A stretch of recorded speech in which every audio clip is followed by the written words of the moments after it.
malasakit.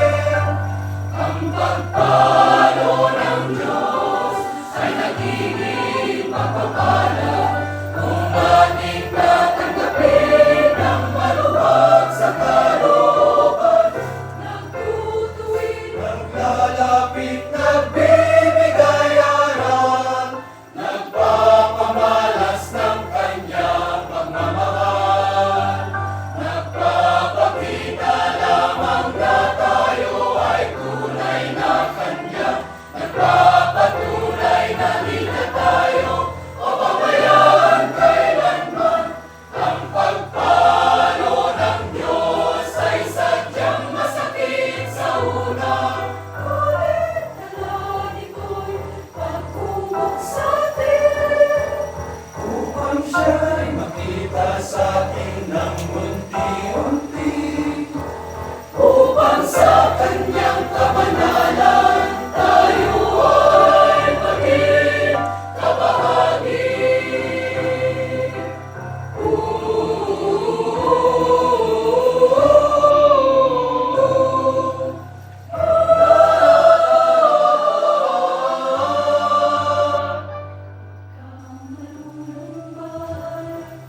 Ang maghihina, pagkat sa bawat pagsubok, dala niya'y tagumpay, tulad ng isang magulang sa kanyang anak. Hinahayaan niya na lumago at tumatag. Ano pa kaya ang Diyos na sa atin ay laging nakalalay? Wala nang higit sa kanyang katapatan.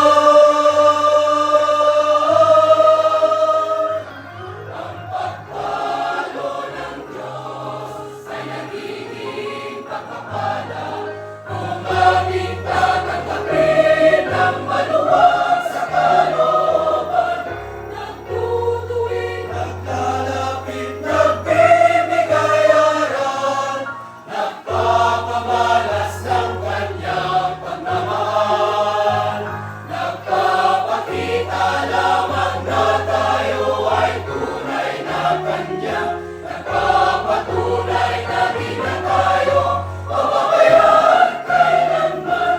Ang pagpalo ng Diyos ay sadyang masakit sa una, ngunit alangin ko'y pagkumot sa atin, upang siya'y makita sa atin ng unti-unti, upang sa kanyang kabanalan tayo ay maging kabahagi.